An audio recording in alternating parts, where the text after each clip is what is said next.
And welcome. Today we're going to be talking about the idea of photographing live music. So often you can be in your concert, you have several rows back, all you've got is your phone, you can see something on the stage in the distance, you hold up your phone, but by the time you've zoomed in, maybe the picture's not as great as you were hoping it would be. What's it like then to be in the pit, right down there with the professional photographers, taking photos of the bigger names, the bigger bands? You know, that's where you think the fun is going to be. Or do you actually get more kudos, more fun, more status out of the idea of going to local bars, pubs and photographing local bands? These are the things that we're going to be discussing today. So stick around and we can make a start. So yes, and welcome to Understanding Photography with Kim Ayres. Episode 296. Today is live music, photographing live music. What's involved? What kind of camera settings are you likely to need? What are the things you need to look out for? Is it really always best to try and go for the big star names, or can you have more fun photographing local? Or for that matter, even just musicians out on the street. What is it about photographing live music as opposed to just still life and a bunch of instruments sitting about? These are the kind of things we're going to be chatting about. Meanwhile, we're here live on YouTube. If you happen to be watching live, leave a comment. Let me know you're here. And if you're watching the recorded version, you can still leave a comment too as well. In fact, if you are watching the recorded version, within an hour, few hours of this going out live, you should find a detailed breakdown menu down below in the description, where you can leap ahead to the bits you might be more interested in.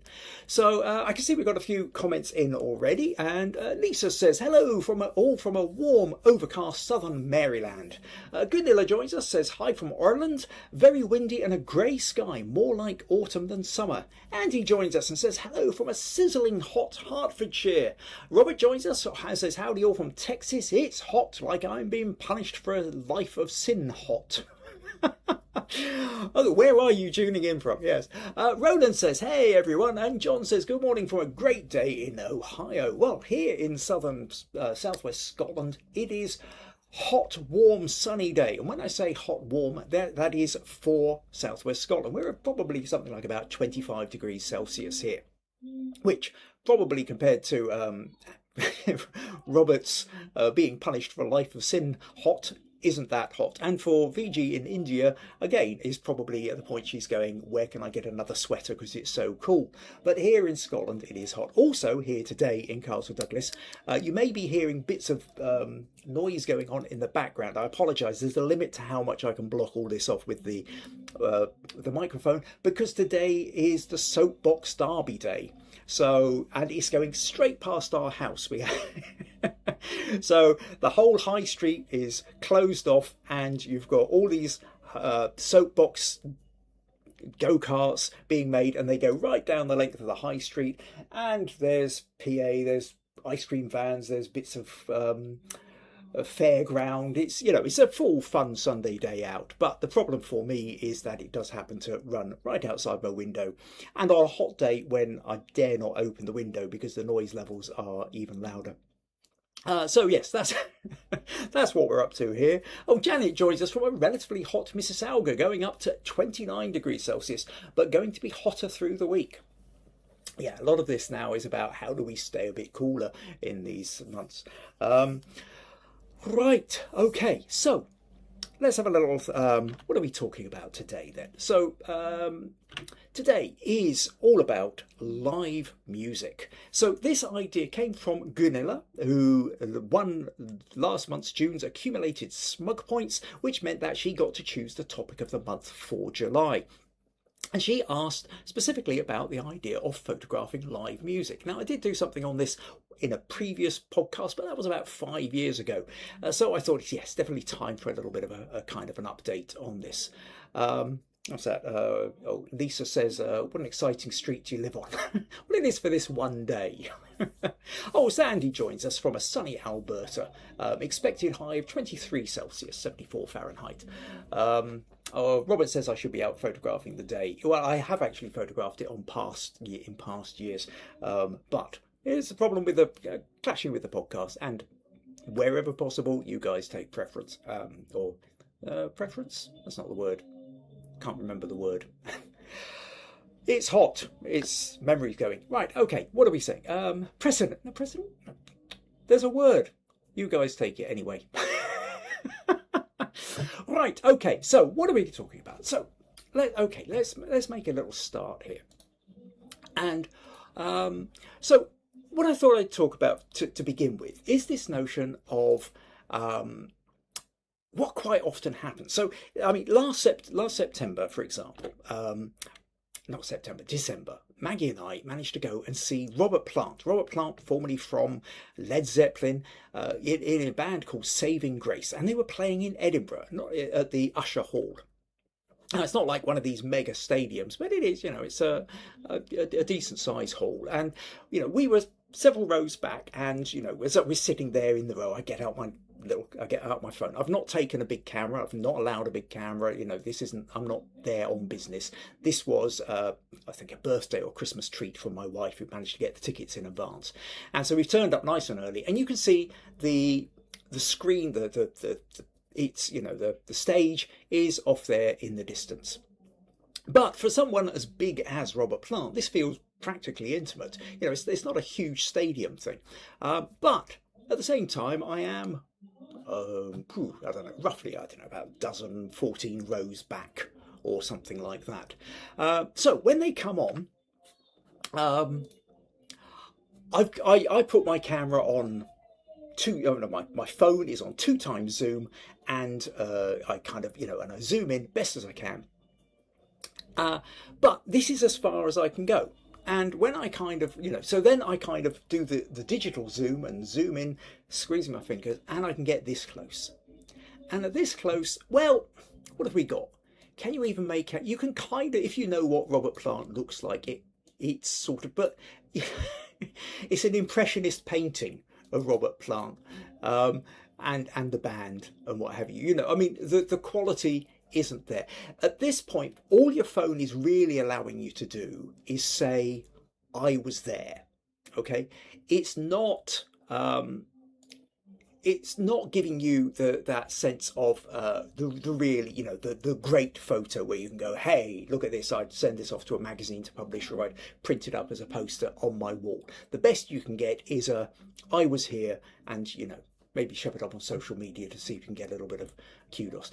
But basically, the most of the cameras that are there are just going to be there, with sometimes this, you have the bit you can have a little bit of fun taking photos of people with, holding their phones. But that's kind of about it, really. Actually, I'll tell you what I'm going to do. I'm just going to tidy up my desktop a little bit over here so that I can move things about on screen slightly easier. Marcy's joined us. Says hello from Winnipeg, where we will hit 35 degrees Celsius today. Oh wow, that's getting warm. We wonder if VG will join us from India. She can give us an update there, which will make the rest of us feel like we're living in, the chilly Arctic by comparison. Priority. That's the word I was looking for, Robert. Thank you. Yes, you guys take priority. That's the word. Thank you. Okay, back to this idea then of so I thought, well, okay, obviously that's not so much fun. We love going, we go to the gigs, we listen to the music, but what about the idea of photographing? Because if you're just, all you've got is your phone and you're several rows back, the best you can possibly hope for is a I was there moment, not anything which is really going to set the world alight by your fabulous photography. And very often when we're thinking about the idea of live music, we're thinking of these big gigs. And there is what's known as the pit, right? And the pit is this space between, you've got the main stage, and then you've got the barriers with the front row. And then you've got this gap in between. And this gap in between, usually it's full of security. And sometimes, but also it's where the photographers are allowed into. Now, places like the Usher Hall there, they didn't really have a pit in the same kind of way. They weren't allowing local photographers in. The photography that would have gone out would have been pre-arranged photography from that they've created, that they're sending out for the press. But for a lot of touring bands, there's that notion of when for these gigs, local photographers will come along, magazine photographers, newspaper photographers, and they get in and kind of get their chance. And where do we go here? So if I... and when you're in the pit, it's all the difference between being able to get a shot close up like this. So in this case, this was Primal Scream.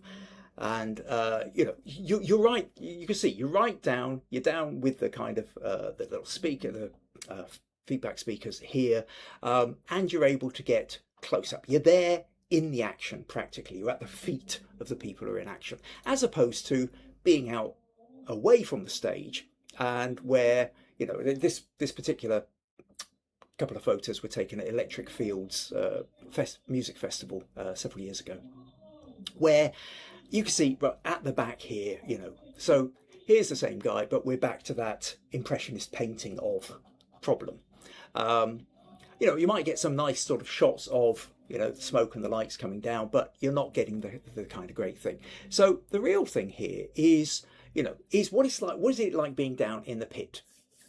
When you're kind of here, you're then usually jostling with a bunch of other photographers, and as you can see, big cameras, big lenses, more than one camera, more than one lens.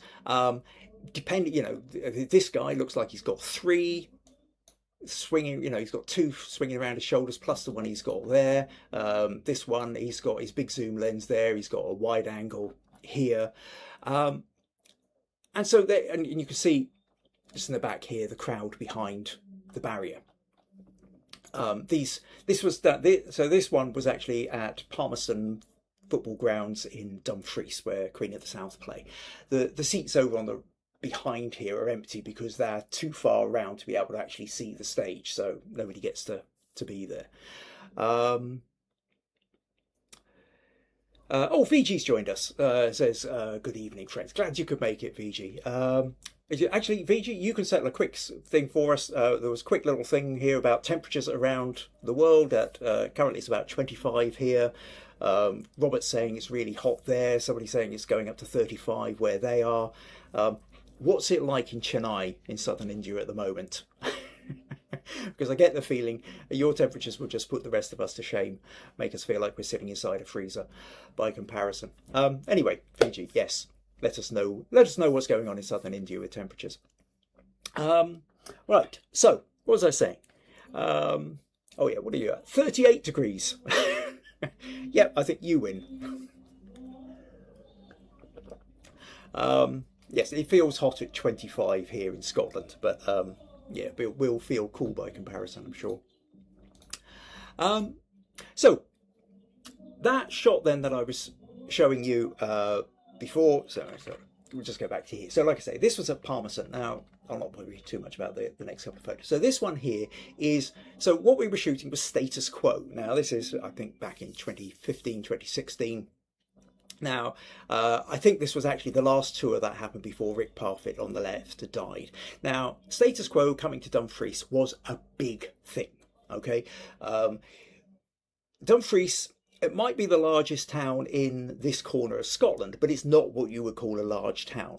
Big name bands, especially the level of Status Quo, just, it's very, very rare to get anything as names as big as this. Now, when I was a kid, I would headbang away to Status Quo. This was, I had their name scribbled on my school bag. It was, they were one of the bands that I used to follow and enjoy.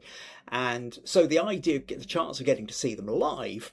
Now, I happen to know the commissioning editor of Dumfries and Galloway Life magazine, and I thought, I bet she can get a press pass. So I got hold of her as soon as I heard Status Quo was coming, and I just begged. I said, please, Status Quo, you've got to get me a press pass. Let me in. You can have the photos for free. I don't care. I've just got to go and see them. Anyway, she pulled a few strings, managed to get me a press pass. I was then in the pit with the other photographers, and I was able to then get Status Quo. Now looking a bit older, obviously their wide leg stance that they were famous for in the 70s, I don't think their hips were quite up to it, not quite as wide. And, and you're down there, you're able to get these really, full-on close-up shots. You know, you're getting the detail, you're getting the atmosphere, you're really feeling like you're there. And you can kind of, you know, you can get in close. But the problem is that you do have in the pit is, well, there's a couple of problems. I mean, one is sometimes you are jostling for position. As you saw earlier, there's a whole bunch of other photographers in there with you. And everybody's kind of fighting to get the good position. Having said that, in this particular gig, most of the photographers were localish. There was one or two big guys come down from Edinburgh, but I knew some of the other ones there, and actually was fairly good-natured. And sometimes you sort of be eyeing somebody up and you could see that they've got a good angle there, so you kind of sneak round and then they come round and kind of swap it around. But the big thing about being in the pit as such is that you only get, generally speaking, 3 songs. Okay, you're not allowed to be there for the whole concert. It's very rare that you're ever allowed to be there for the whole concert.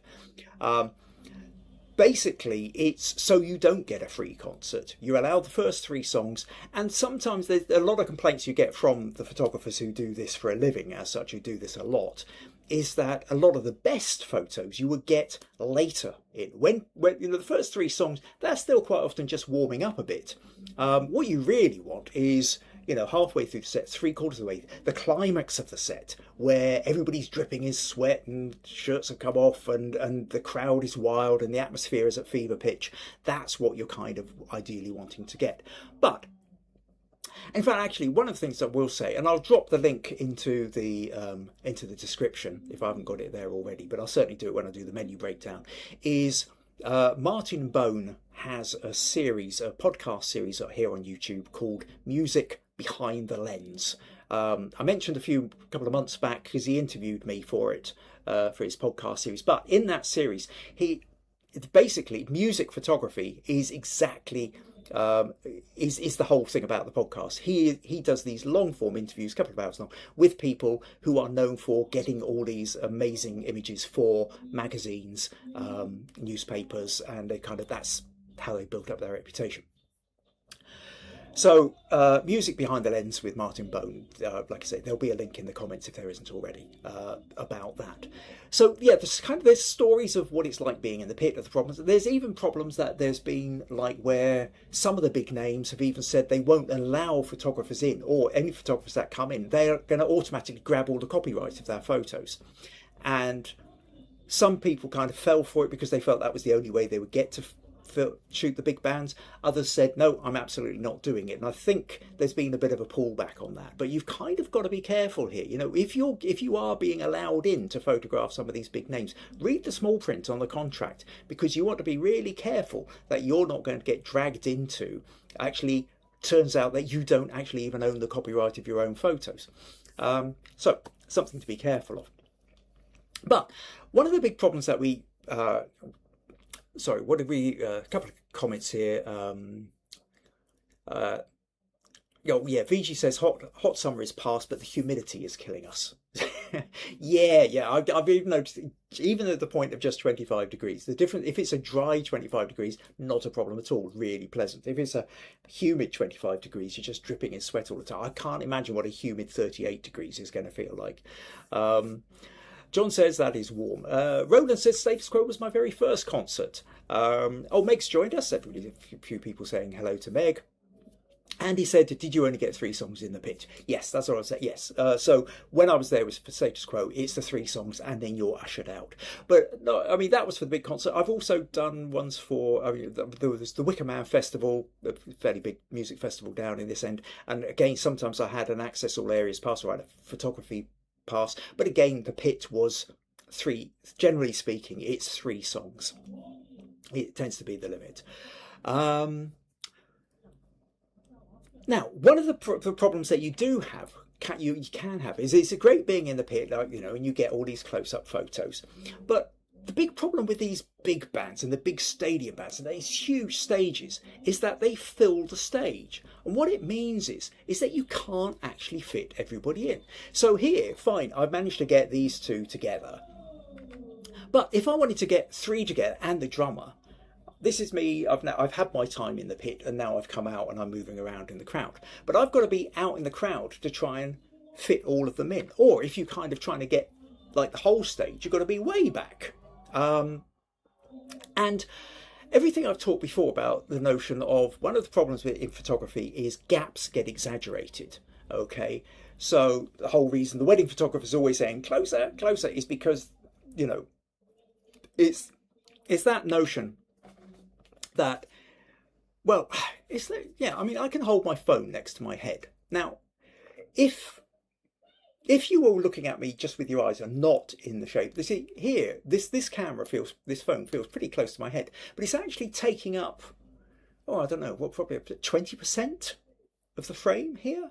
Maybe, you know, it feels pretty big. But if you were looking at it with your eyes and you had all the background, this would only take up about 5% or 10% of your field of vision. So because the photo's restricted, because you've got edges of the screen here, it creates a limit. And it exaggerates any spaces. So when we go back to the idea of looking at a stage set, the gaps feel huge. So they feel much bigger than when you're actually there. So the gap here between these two is massive. And it does mean that you know, unless they're going to bunch up close together like that. And sometimes they do this, I think they do it specifically to make it easier to shoot, to be honest. You know, there is a thing here whereby one of the things that some of the big bands understand is, it's like the idea, in fact, actually, where was that other one that I did? Yeah, I mean, if you look at like this one, is backlight and smoke. Okay, we've talked before plenty of times that backlight and smoke are, you know, it's gonna make your picture look good. And why do these big bands all have big ranks of light behind them and have all the smoke machines going? Because it means anybody standing in the crowd going click with their phone or their cheap little camera is always guaranteed to get an interesting, good image. And if you get a good image, you go and you share it on social media. Okay, so they do the hard work for you as such.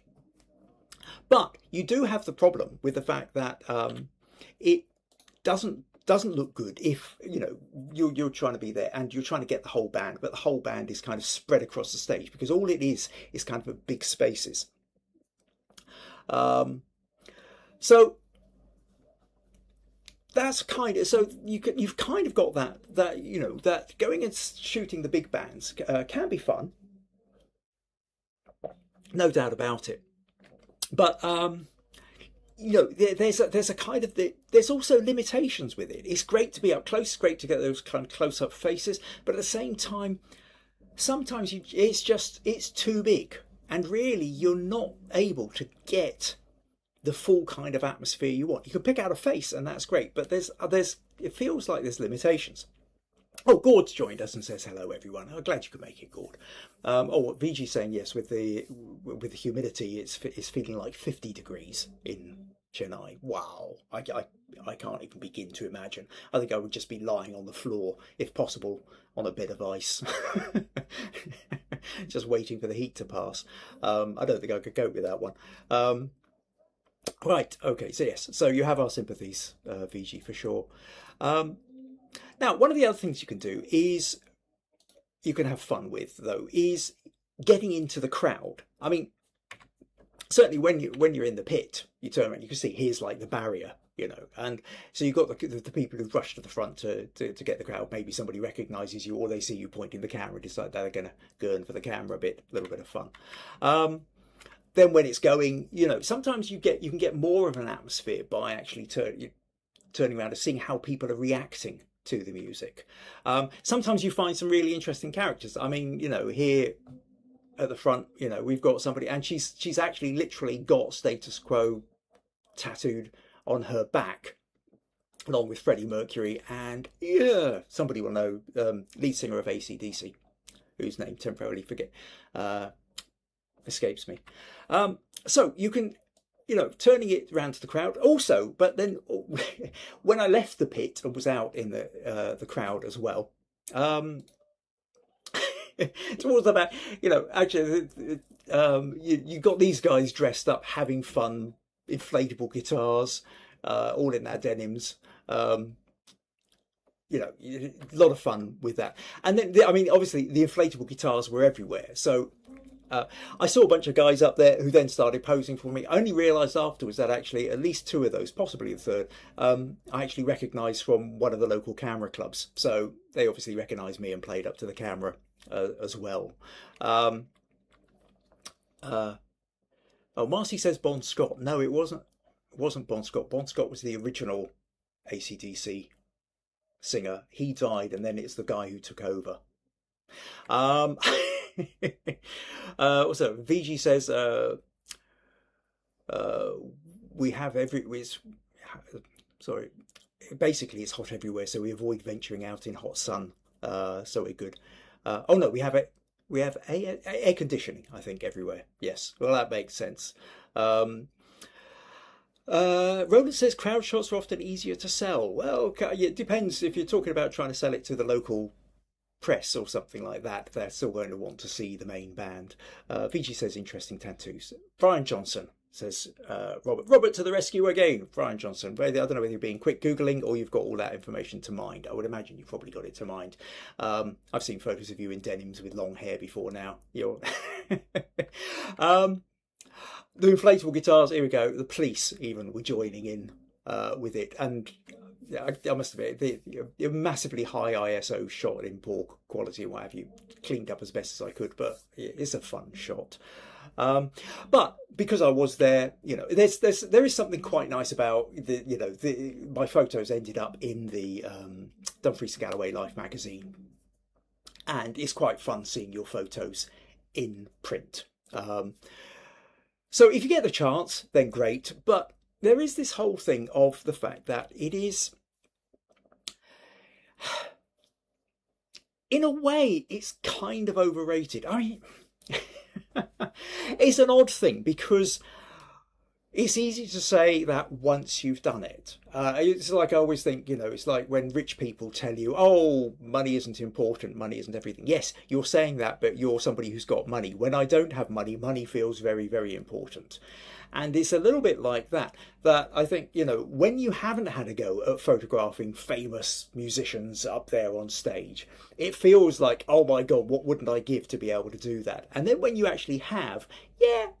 No, I'm not going to say it's not fun. There was a bit of fun with it. But overall, it was actually a little bit underwhelming. It wasn't as thrilling as I felt it was going to be. Now, I guess it kind of depends on your personality, because there are some people who make a living out of it, who that's what they do. They chase down, they get the press passes, they tie up with some local magazine or some music magazine, they work hard to build up a portfolio and a reputation so that they can get sent out to all the concerts. Music lovers, the other thing is, if you're going to be in these things, get some ear defenders, ear plugs or something like that, because being next to the stage and big speakers a lot will kill your hearing. Comments here. What was that? Marcy says, I thought the tat looked more like Bon than Brian. No, it's definitely Brian, I think. VG says, sorry, making dinner and watching, forgive the typos. That's okay. Sandy says, those inflatable guitars look so much fun. Great time. Yeah, I think a lot of people having fun. So now, I mean, at that point, if you're in the pit, generally speaking, you're kind of, well, you would have seen, like, there's some people who've got two cameras on them. You want your zoom lens because you really need to be able to kind of pick people out. You know, you want to get up close, but then maybe you want your wide angle. And if you're close enough with your wide angle, you can get a little bit more interesting stuff. And I have seen some kind of fun shots with people where they've got a really wide angle close to a fisheye. They're right up by the kind of foot level. And then if you've got somebody jumping with their guitar or leaning over, staring into the camera, very occasionally, some musicians will do this. Some musicians and players and singers will play to the photographers in the pit. Some will ignore you. They kind of just think you're a pariah's trying to get a free concert, and they're not going to give you anything. And some understand that the photographers, if they give you a good photo, if they give you a good pose and you end up with a great photo, that one's going to get published. That one will then, and if it gets published, then obviously it's getting you much better coverage. So it kind of depends. You see, sometimes there's this sort of relationship between the photographers and the press, and you know, and the performers, celebrities, musicians, however it is you want to balance out. But by and large, the bigger the name, the less they care about you, because they've got loads. And like I say, some of the really top bands, what they will do is they have their own personal photographer who is the one who sorts out all their coverage for them, does all their press for them, and they get to choose which ones are being done, and it's a very tightly knit thing, and they don't actually let any other photographers in. And in fact, I think I've heard that there are some singers and what have you, essentially no photos go out unless they've been airbrushed or photoshopped first by their particular employed photoshopper. So yes, a lot of things to go on, but for the most part, I just think you're dealing with egos, and it's a lot of work. What have we got here? Gord says, did 2 events yesterday. Pretty happy with the shots I got. Excellent. But I think there's often more fun to be had, I would say, by going to the smaller venues. Okay, now in the smaller venues, you can often get a lot closer. And so I'll show you a couple of photos. Several years back, I got the chance. There was a band called the Sex Pistols Experience, and basically what they were a tribute band for punk icons, Sex Pistols. And they would dress up like them, and they would play their music, and basically it was theatre. And so I sort of photographed them at a Wicker Man Festival thing, and then they'd seen the photos I liked, I'd taken, got in contact, asked if they could use them for their own publicity, because and then they'd invited me to go and photograph them at a place up in Bathgate. And this was like, so it's not a small pub, it's more like a club, a bit larger, but it's still pretty intimate. So if you take a look at this one, then here we've still got like a barrier over here, but you can see there isn't this huge great gap like there was in the stadium. What we've got here is, they are really close. They're you could practically reach out and touch them. And we've got our Johnny Rotten and Sid Vicious impersonators here, pulling the face and doing all the bits and pieces. I mean, they were huge fun. Off stage, lovely bunch of guys. On stage, all attitude and gurning and goading the audience and swearing at them. And, like I say, they're pure theatre. A lot of fun with it. But you see, at this point, you've got your lens. Here, I've actually got all 4 members in the one shot, which becomes practically impossible in the stadium gig. So that kind of closeness that you've got in the more intimate gig often allows you to really get more interesting kind of shots, I think. But, or here, I mean, I'm not standing away with a big zoom lens. I'm standing 3 foot away, 4 foot away from him. And you're getting these really lovely kind of close shots. But the problem that you do have, you may have noticed, all of these are in black and white. And if I zoom in a bit, they're all quite high ISO as well. And that's the problem, because this is what the colour... When you're talking about, the upstairs hall in a club or something like that, you're not talking about rows of lights with smoke and backlight and setting everything up for you. What you're talking about is, generally speaking, there's a set of lights on either side which rotate the colour gels around them. I mean, it's basic stuff. 1 second he's yellow, next second he's green, next second he's magenta, and then he goes back to being yellow again. And this is just a nightmare when it comes to trying to, So at this point, colour doesn't tend to work very well. And also, the other thing is like when you're in the big stadiums, they've got all these banks of lights. So the other thing you can do is you can tend to be a kind of a slightly lower ISO. I mean, the problem always with live music is that you have no control over the background, you have no control over the movement, you have no control over the subject, you have no control over the lighting. Okay, if you see the singer or the guitarist putting on such an amazing angle and lines and expression, you can't go, oh, excuse me, can you stop there for a minute and repeat that while I get the settings right on my camera? No, by the time you notice, it's gone and you missed it. So you have to start learning a bit of anticipation, that maybe at the point that they were going, at the end of one chorus, maybe at the end of the next chorus, that'll also be pulling the same shape face. So if you miss something, maybe you can catch it next time round. So getting that kind of thing becomes really kind of important. But like I say, you tend to need a slightly higher shutter speed because they're moving. You also ideally want a better depth of focus. You don't really want to be maxed out at your as wide aperture as you can because they're moving. And so even though if you're really lucky, you've got like a eye focus or face focus and it locks on, sometimes it can't. It's you know, you just got it right, and then they move forward a fraction or back a fraction, and the bit you're going for misses. I think we had a comment a couple of months ago where somebody said if you're doing a live band, focus on the mic. And actually, the microphone isn't always the best place if you've got a very wide aperture, because the wide aperture, the mic's slightly in front, and the mic will be in beautiful focus, but the actual person you're photographing won't be. So we're kind of at that. So yes, you're at that problem of the fact that what you really need is you want at least an f5.6, maybe if you could get an f.7.1 or 8, that would be brilliant. You want to have something like 160th of a second, maybe 200th of a second would be great. But at this point, you know, where's the light going to come from? Now, when like I say, you've got big banks of lights with a stadium scene, that's fine. But in a local bar, a pub, or a nightclub, a smaller venue, very often you don't have that. So you're pushing your ISO to the absolute max. And then in colour, you'll end up with a lot of colour noise as well. Okay, because I'm breaking for a couple of comments here. Marcy says, how do you feel about shooting from side stage and behind with some of the audience included, kind of showing the joy and good times for those of the fans? Well, yeah, I mean, absolutely. If you can get, depending on the place you're in, if you get behind, if you've got access to get behind and you can shoot the back of the players with the audience out there, that's a beautiful shot. That's a rare shot. Every photographer wants to get one of those shots just because they're so hard to come by. You have to have an access all areas pass, and you have to have the right setup to be able to do it. Like I say, sometimes if you're like where was I?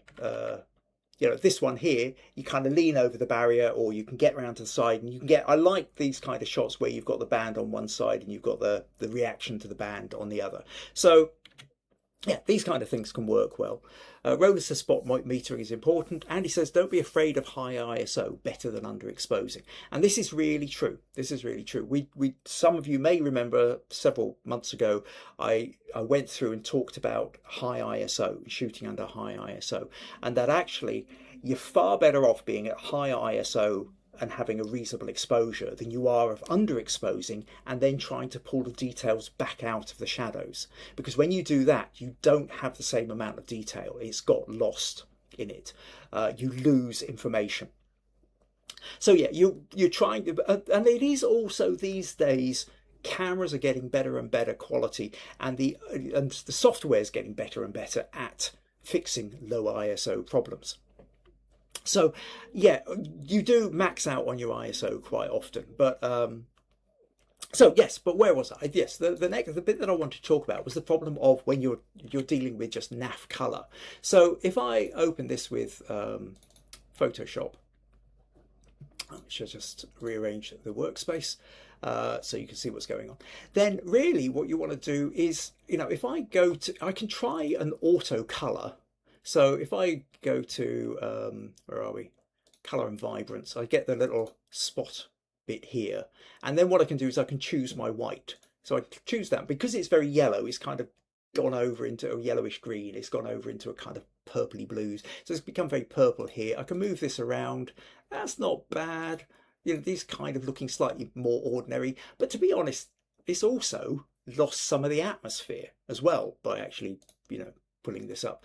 So sometimes what you're better off is just desaturate, get rid of the color, and then maybe what we do is we play around with a little bit of brightness, contrast, a bit contrast it a bit, and then maybe we could grab a little bit of clarity, something like that, and then maybe you could sort of add a bit of vignette or something. But you can see that basically, if I just group those together, the difference between the black and white shot and the colour shot, the black and white's just working an awful lot better. And it is also that thing that a high ISO picture will, generally speaking, work much better in black and white. And I'll come on to that one in a minute. But the key thing that I was wanting to talk about here was this notion of that what we're really talking about is the idea of that going for smaller venues is quite often you'll get more fun, more interest out of it. So, quick little reminder at this point that if you a couple of things really. One is that, well, if you're enjoying the podcast, would like to support them, then buymeacoffee.com/Kim Ayres is one of the ways you can do it. The other thing is the Substack newsletter. I see some of you signed up already. I'm now on to newsletter number 3. They're roughly monthly.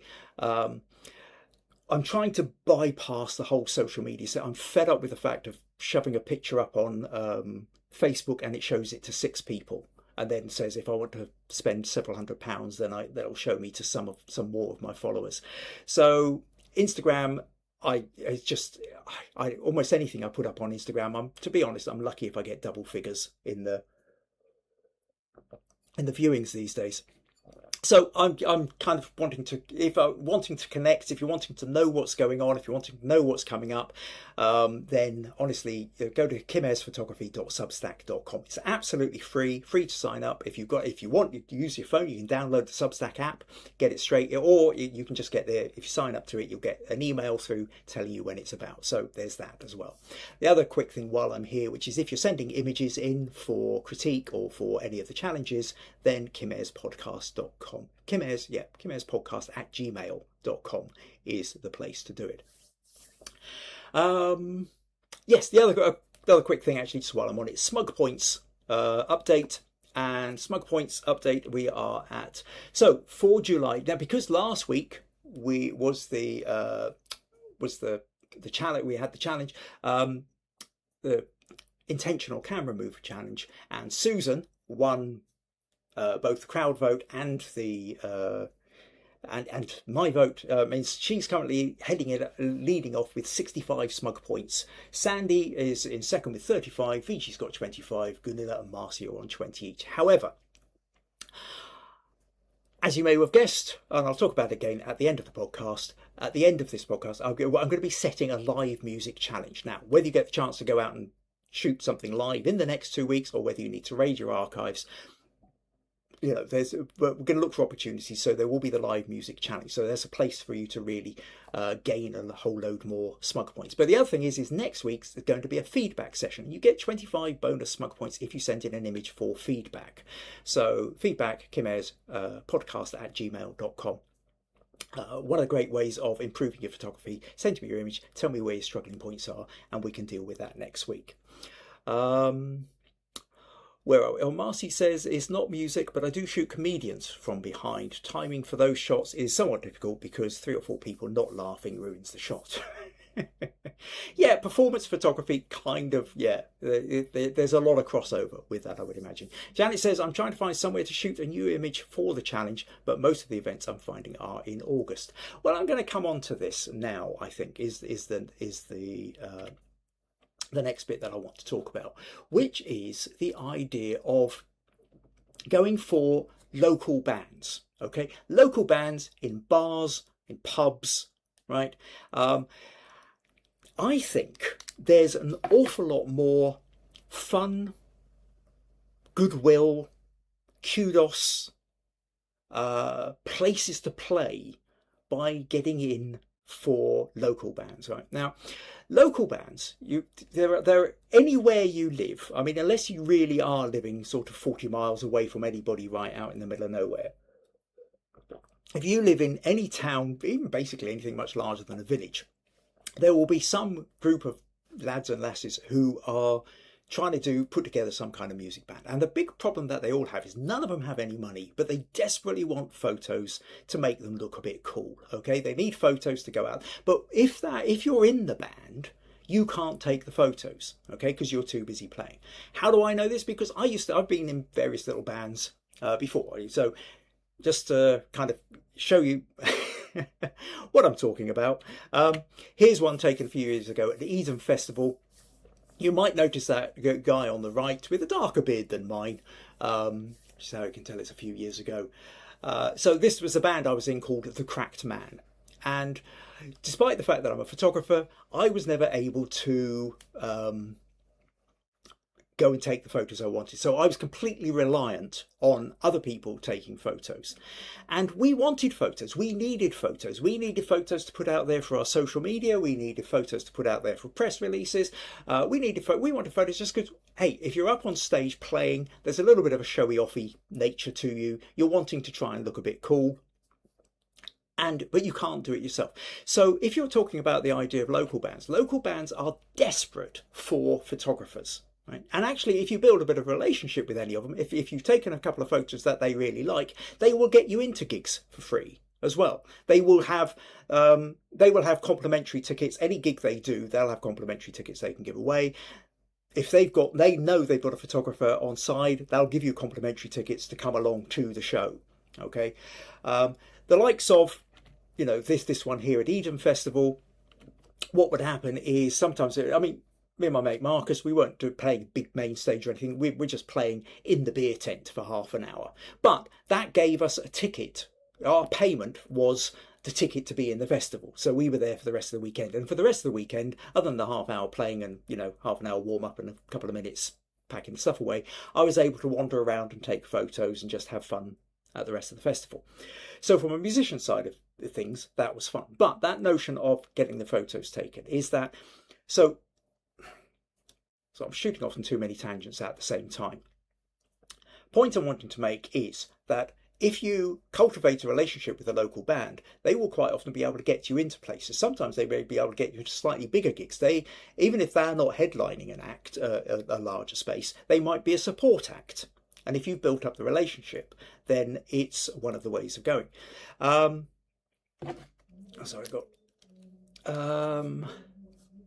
What do we come? Marcy says buskers. Yeah, okay, I'm going to come on to that, actually. John says, love your hat. Yeah, now, the hat thing, again, there's a notion of, I realised that if I had a top hat and a couple of cards sticking inside of it, it just made it sort of slightly more photogenic. It gave something to look at. I remember going photographing around at the festivals, and you could find somebody who, when you looked at, because I'd been at the festivals and I'd seen a lot of the acts, I'd then look at all the social media, all the pictures that were going up. And one of the things I noticed was you might have somebody who was a brilliant singer, heartfelt renderings of songs that could bring a tear to your eye, but he was just dressed in an ordinary, shirt and jeans and baseball cap or whatever. It didn't look, he just sort of sat on a stool. There was nothing particularly striking visually.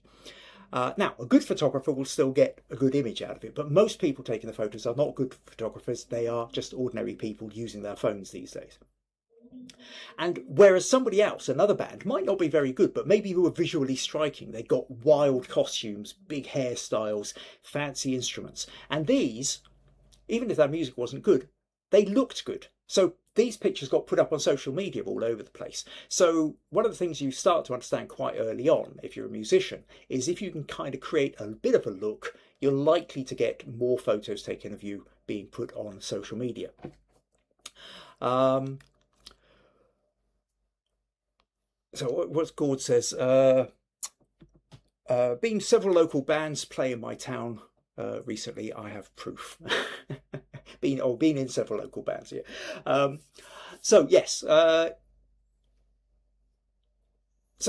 back to this notion then, local bands. And if you're in local bands, the local bands in pubs and bars, sometimes you'd not even, a lot of these things, you don't have a barrier. I mean, in this case, these guys, were probably, a foot, 2 foot away from the front chairs. You practically got to lean back so you're not hit by the accordion in the face. But at this point, look how close, look how intimate you can get with the band. Okay, this is, ISO maxed out completely. But again, if you're in black and white, that ISO, that noise kind of feels like grain. And, and we've kind of, we've been trained already by all those old music press photos from the 50s, 60s, 70s, 80s, even some of them into the 90s, black and white, back in the days of film, people going into dark environments, high ISO, film, grainy, and we're used to that idea of black and white grainy, and it actually adds to a certain level of the atmosphere, especially there's a slight grunge element to it as well.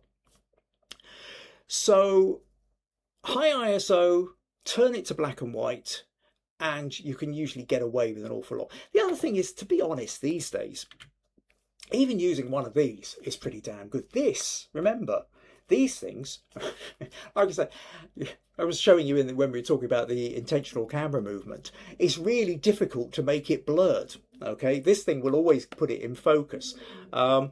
Now, where other people will just be going click from their eye level, you as a photographer understand light, you understand line, you understand form. Now, to go back to this idea that the light is usually pretty bad in these places, what it means is you've got to concentrate on the notion of line, form, energy.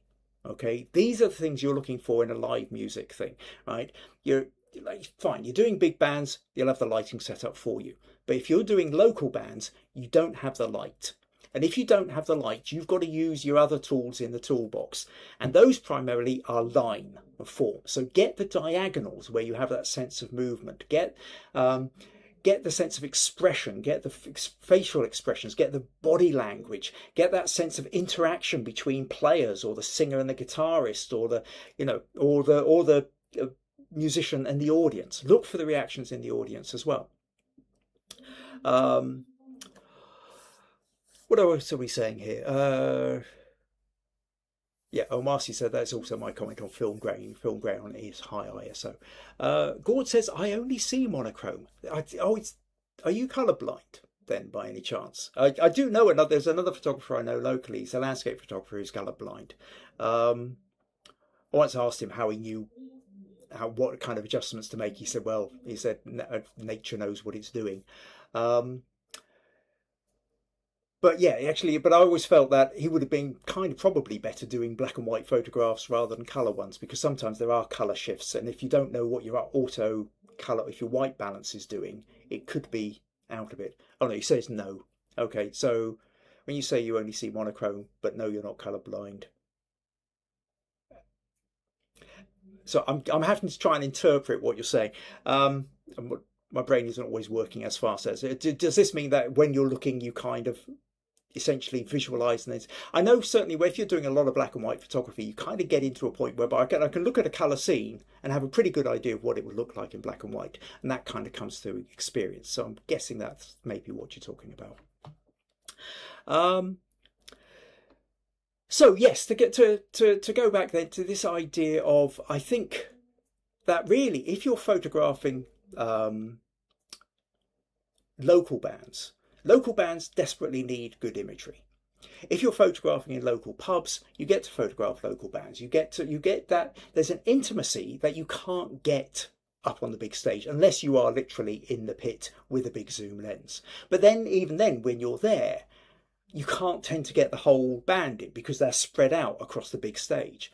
And I think there's something actually a lot more immediate, a lot more fun. And the other thing is if you're in the big stage and you're photographing the big famous people, well, so's everybody else. Your photo gets lost. Whereas if you're photographing a local band, then locally at least, a lot more people will see it, a lot more people will respect it.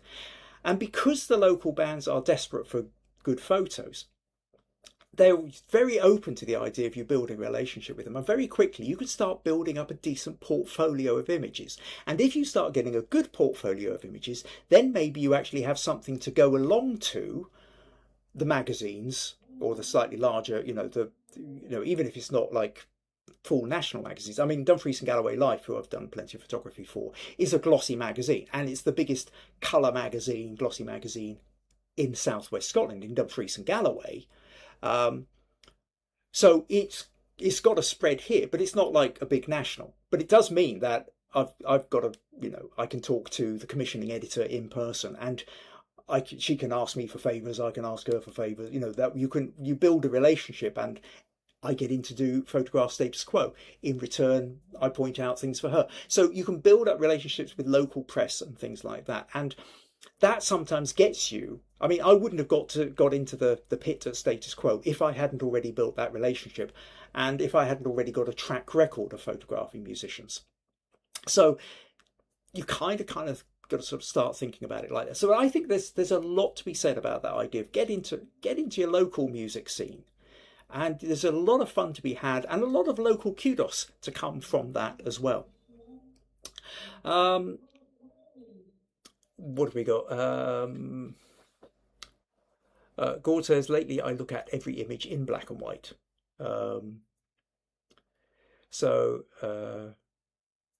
Sarcasm blocker was on, sorry. Right. Roland says, I know what you mean, Gordon. Back in my film days, everything was black and white. Right. So on to the last section then, and then I'll talk a little bit about the, I'll create a summary, and then I'll tell you about what's coming up for the rest of the month. Is that notion of, I think Marcy said, there's also the notion of, if you're talking live music, there's out on the street live music. So buskers. So, you find buskers are busy making music and what have you. But again, what you've kind of got to do, how do you make it interesting? Now, I don't have a lot of photos of buskers. This is just pretty much one of the only ones I've got. So I'm just putting it up as an example. But what you can do with buskers is the audience around a busker, somebody throwing money into their hat or their bag or whatever it is. This one was taken in Marrakesh. And an important thing here, which is, as he's rightly put a sign up, we are artists. This does not mean we work for free. We have bills to pay just like you. Thank you for understanding. There is a frustration, I know, because again, my own musician background, there are days in the past when I was younger and I would go and do a bit of busking. And it's a way of earning a few extra pennies, right? But you're playing in the hope that people will throw a few notes or coins or whatever into your hat. The problem is a lot of people just think it's like having the radio on, its background music, and they'll appreciate the music, they'll love the music, but it won't cross their mind to actually donate anything. So if you're watching somebody giving you something for free, understand that maybe it's not necessarily completely for free, but there is a relationship there. And certainly if you're going to be photographing the busker, I think it would be incredibly rude not to then go and drop a little bit of money into their hat. So buskers, again, you're more likely to find them in larger towns and cities. And if you're dropping a couple of quid into, or a few dollars into their hat, they're not going to mind you taking a few photos either. And then the other thing is to remember is the fact that sometimes there are parades, there are marching bands, there are, so this one, I think Civic Week last year, here what we've got is you've got the parade coming down the road, we've got brass band going along, in the background here we've got trailers with lots of things going, people on it. You've got this very similar to the soapbox derby outside over in the car park. There's little bits of fairground and stuff like that. But look around, play around. Now, I mean, this was just a very quick snapshot. Again, I don't have a lot of photos like this. This is just as much as a kind of example to get to that, there are places where live music is being played, even if it's not like going off to some big concert. And then sometimes you can get creative because you never know. It's like, I mean, this is my own version of, I think, forgotten now who it was, Sandra or Janet possibly, I can't remember now, who took a photo of a tuba and then we were looking for her in the reflection. Well, here you can see me directly in the reflection outside my front door in the tuba as well. So a little bit of fun you can have with bands, marching bands, move around, try and get angles, but also maybe again try and get crowd shots and crowd reactions. But primarily, the main thing you're trying to get is a sense of the music. Okay, so if you're photographing live music, you're trying to get the feel. What is it like to be experiencing the live music? And so if you take a shot like this, so this was one taken at UPwKA Festival, I think. We've got smoke, we've got backlight, we've got this fantastic tuba type instrument. You can practically hear the sound bellowing out of, the boom of that. Got a out of focus drummer in the background. Okay, a little bit of backlight again, creating that lovely rim light going on. So the thing about live music, the main things to remember about live music, if you're going to be photographing live music, or if you're going to be going and raiding your archives ready for the for the challenge, is you're trying to get a sense of what, given the fact that this is a visual medium, what does it sound like? What does it feel like to be there? What does it smell like? I mean, is it all just sweaty armpits? What can you get? As photographers, we are trying to imply so much more than just the visual. It's a visual medium, but we're trying to imply more than that. We're trying to imply the sense of the mood, the feel of being there. And what tools have you got that are going to enable you to do that? And sometimes you've got the light. We're always on the lookout for the light. Sometimes the light isn't there, so you're looking out for line and form and a sense of that kind of, maybe use of diagonals to give that sense of energy and movement. But then sometimes what you're also looking for is reaction. So you might have the musician, but how they're reacting to somebody else, maybe another player, or to the audience. And sometimes you might want to get the audience in as well. So here's the musician, but the musician in the context of what? Is it a street musician where everybody's just walking past ignoring them? Or are there people gathered around looking really excited? Is there a little child who's been given a $5 note to drop into the hat who's coming and dropping it in? So you're looking to create that sense of what does it feel like to be there? And so this is where it's going to be really fun. So the challenge then is in 2 weeks' time is the live music photo challenge. I want you to take all these ideas that we've been discussing today and think about, see if you get the chance. You've got 2 weeks. So 2 weeks time is the 26th of July. Get your images into me by Friday the 24th, okay? I always need time to be able to arrange these, sort out the podcast, so don't leave it until the 26th before you send me anything. But you send it to the Saturday the 25th of the morning at the absolute very latest, but really try and get in by the 24th. Send me your images. Try and think about, like I say, the feel, the mood, the taste, the smell. What's it like to really be there when the musicians are playing? What does it feel like for live music? This is the live music challenge. I'm really looking forward to seeing what you can come up with. Or even, like I say, if you've got some really interesting ones, you can go back, raid your archives, find ones, crop them, edit them in such a way that they really give you that sense of the atmosphere of what it was like being there. Can I hear the sound even though it's a visual medium? Next week will be a feedback session. Okay, so if you've got images that, I can fit a maximum of 3 to 4 in one go. So first come, first serve basis. So if you're looking to send me an image, send it to kimayrspodcast@gmail.com. It can be on any topic. If you've got something from the music that you want to check out and you want me to give some feedback on, you can do that. But it can be on absolutely any photography topic you like, keeping in mind that it's a family-friendly show. I will do my best to give you feedback on it.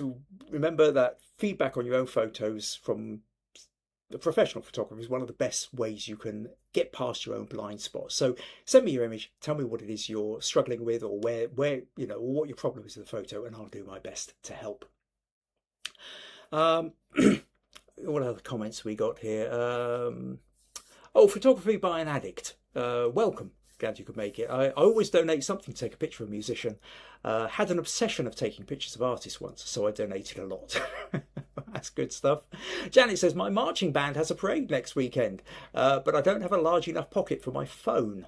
I want to leave it in the car while on parade. So when you say my marching band, does that mean you're in the marching band, Janet? Because that could be kind of fun. But yeah, I understand if you're playing, it's going to be really difficult to take photos at the same time. But then again, if you are in a band, and something like a marching band, there's the chance of getting the shot while everybody's milling around beforehand or afterwards, unpacking the instruments or tuning up or just playing, sorting out, these kind of, inevitably somebody's just sort of blowing through a couple of instruments while they're kind of getting their uh, instrument, getting their instrument, warming up and stuff like that. So, you're actually in a unique position if you're actually in the band to be able to get photographs of the other band members warming up or, cooling down or whatever afterwards as well. So have a think about that. Gord says, how many can we submit? This is just the one. When I'm doing the challenges, you just get to submit the one image. And then what happens is I go through everybody's submission. And what we're also looking for here is to, ideally, we become inspired by what other people have done, because inevitably other people will take shots that we wouldn't have taken. And sometimes that gives us an idea. We go, oh, next time I get the chance to do that, I could have a go at doing that one. So these whole podcasts, Understanding Photography, yes, fine, it's me standing up here guiding, giving ideas, giving thoughts for you to go out and take the photos. But it's also the cross-fertilization. So a lot of times here, the whole point of the challenges particular is so that everybody can show how they're approaching the topic, so that in turn can hopefully inspire other people. And the smug points that I throw in there are just to add a kind of little bit of fun to it as well. Marcy says low key, high key. We need to explore that as well, please. This is a weak point of mine. So that's the feedback I need, but I will wait till we're done with the live music. We don't have to wait till you're done with it. If you've got particular photos where you've been trying to go low key, high key, or you're struggling with any of that, send me an example for next week, Marcy. Okay, I can I can deal specifically with the photo that you've got, and I can talk around the subject a bit as well. Janet says, yes, I have tried to shoot before and after the parade in the past, but I can't fit the phone in my pocket. But if I can't fit the phone in my pocket, then I can't try that. I guess, sew an extra pocket, have a little shoulder bag, a little phone bag or something, hip pouch. I don't know. I guess if you've probably got a uniform of some kind, then maybe, I don't know. It all depends what you're wearing. Whether could you sort of, if you've got like a waistcoat or vest of some kind, could you sew a little pocket on the inside? I don't know. I'm sure you could be inventive here, Janet, somewhere along the line. But yes, it'd be lovely to see if you get those kind of inside ones. Right. Okay. So where are we then? So yep. I think that's pretty much about where I was at. So yeah, if you haven't done already, if you can like, click like on the, it always helps the algorithms for the podcast to get likes. And if you haven't done already, so subscribe as well. And remember the Substack. Okay, Substack really is a place where I want to be able to communicate with people. So if you haven't signed up for it already, then please do. So kimairesphotography.substack.com. Like I say, you can download a Substack app if you prefer, or at the very least, you'll just get it dropped once a month into your email. Marcy says the magnetic phone cases are great for attaching a phone without sticks. Without sticks? Magnetic phone cases. I'm not making the connection, but I'm sure there's something in there which I'll suddenly realise as soon as I close this. Right, okay, so thank you ever so much to Gunilla for suggesting this topic. Thank you to everybody who's been giving feedback. My apologies if I've been distracted by the soapbox derby going on out there, the heat in here. I'm starting to drip in sweat. It's just, well, you can't smell these podcasts. Next week, feedback session. Get your image to me as soon as you can so that I've got time to work my way through. And for the music, live music challenge, 2 weeks' time, by Friday the 24th, get your images in there. Marcy's saying, if you don't have no selfie stick or other clampy things. Right, okay, I was saying you can get a magnetic phone case, so stick that maybe to the fridge or something, I guess. Right, look forward to seeing you all next week. Take care. Have fun. Bye-bye.